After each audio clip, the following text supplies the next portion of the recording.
Snow has just stopped falling on the high steppe 20,000 years ago, somewhere in what is now Ukraine. A boy of 17 drags the haunch of a reindeer back toward camp, breath steaming in front of his face. He has been hunting since dawn. The arrow that killed the animal is out in the snow somewhere, snapped in the kill, but the carcass is sliding behind him on a piece of hide. This is his first big animal. The first one large enough to feed his whole band for 2 days. He expects what every young hunter expects: the shout of welcome from the camp, the eyes of the girls turning toward him, the slap of older men on his back. He gets none of these things. His grandmother walks out to meet him and looks at the carcass for a long time. Then she says she has seen rabbits with more meat on them. His uncle laughs and asks if he wrestled the reindeer to death because his shot was so weak. His older brother circles the kill slowly and finally announces, in the voice of a man delivering a serious verdict, that the meat will be tough and the bones probably not even worth boiling. The boy stands very still. He does not cry. He does not argue. He has been raised for this moment, and the arrow that killed the reindeer was not his. It belonged to his uncle, who gave it to him 3 winters ago, on the day the boy could finally hold a full-sized bow. Under the rule of his people, the meat does not belong to the hand that drew the bow. It belongs to the hand that owned the arrow. His uncle will divide the reindeer tonight. Many people in camp will receive a share, and the successful hunter will not be rewarded as if the animal belongs to him. The band is not mocking him because they are cruel. They are mocking him because they love him too much to let him grow into a man who thinks he is owed anything. So what was really happening in that camp 20,000 years ago, and in 100 others like it? This was not bad manners. It was the most important rule the band had. It was the reason their world looked the way it did, and the reason ours does not. For most of our species' existence, being rich is simply banned. In the 1960s, the anthropologist Richard Lee began a long study of the Ju-Hoanzi, a Kalahari forager society that anthropologists have often used as a comparative case for understanding mobile hunter-gatherer life. He watched the same kind of scene play out again and again: a successful hunter returning to camp, and the band immediately working to bring him back down. The Ju-Hoanzi had a word for the dangerous condition the band was trying to prevent. It meant something close to arrogance, but with a sharper edge: the puffed-up state of a man who has begun to imagine himself important. The cure for it was a persistent and public mockery, applied without warning until the dangerous heat in the hunter cooled. The mockery was the visible part. Underneath it ran a deeper rule. Large game meat had to be shared, under strict and well-understood social rules, and the hunter did not even necessarily own what he had killed. What mattered was who owned the arrow. The man or woman whose arrow had brought down the animal was the one with the right to divide the meat, and they were expected to divide it widely. Hunting skill in this system was deliberately uncoupled from glory and reward. The anthropologist Christopher Boehm collected ethnographies like this from foraging societies all over the world. He found the same mechanisms repeating themselves: mockery, gossip, demand sharing, and whispered campaigns against anyone showing signs of wanting to lead.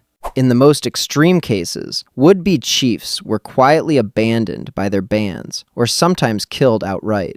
Boehm called what he found a reverse dominance hierarchy. It describes societies where the many actively kept the one in check, and where equality between adults was a daily, deliberate act. Why the obsession? Why work so hard at keeping each other small? Because the band's survival depended on it. A hunter who began to think of himself as important would keep the best cuts. A man who kept the best cuts would see his children grow strong, while other children weakened. And that was the first crack in a system that had kept human beings alive on cold steppes and dry savannas for 100,000 years. Sharing the kill was not generosity. It was an insurance policy. The hunter who fed the camp today would be the empty-handed man tomorrow when his arrows missed and someone else's arrow found its mark. A band where the meat moved freely was a band where no one starved alone. A band where one man hoarded was a band one bad season from collapse. And so the mockery was not really about the meat. The fear underneath was older. It was the fear of a future in which some people had everything and others had nothing. But there were places, even in the old world of foragers, where this rule broke down. On the Pacific coast of what we now call Canada and Alaska, the rivers ran so thick with salmon every autumn that you could practically scoop them out of the water. The forests were heavy with cedar and game. There was no agriculture in this country for thousands of years. There did not need to be. The peoples who lived there, including the Kwakwaka'wakw, the Haida, and the Tlingit, were hunter-gatherers in name, but they were nothing like the bands of the cold steppe.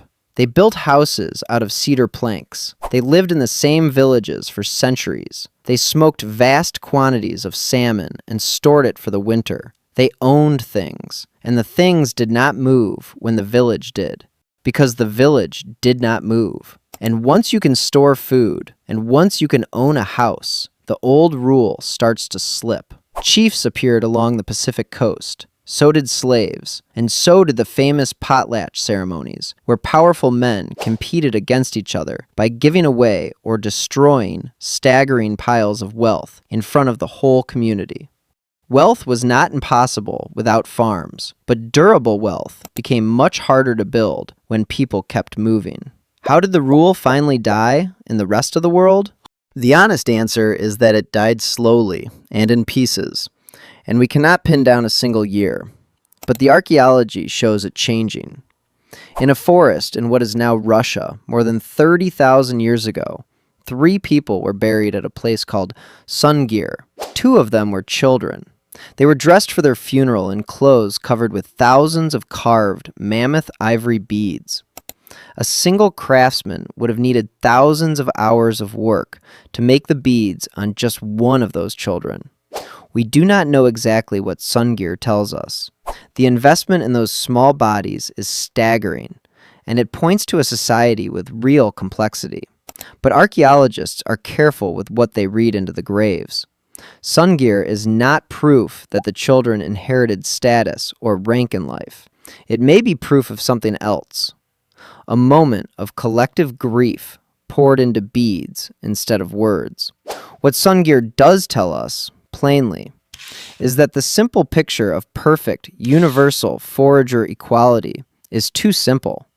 Thousands of years later, in the Levant, some groups of a people called the Natufians became increasingly sedentary.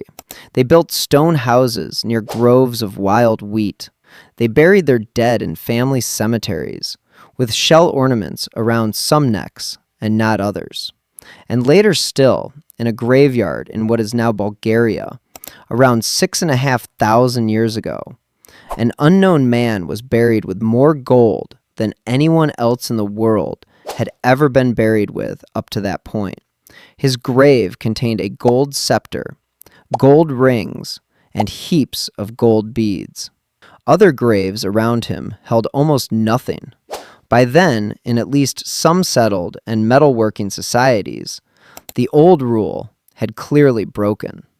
The hunters who would have once mocked a man like that into smallness were long gone from those places, and the people who buried him were no longer afraid of what wealth could do.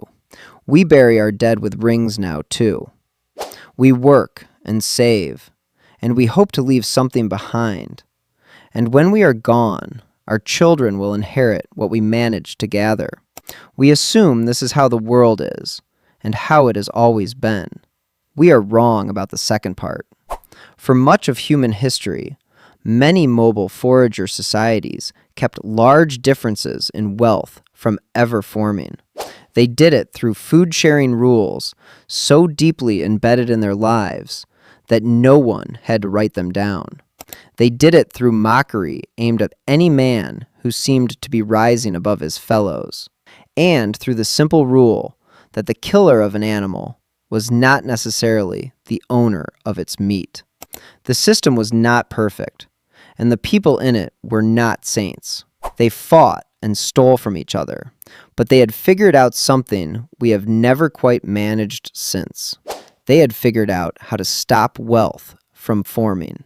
We do not know how to do this anymore.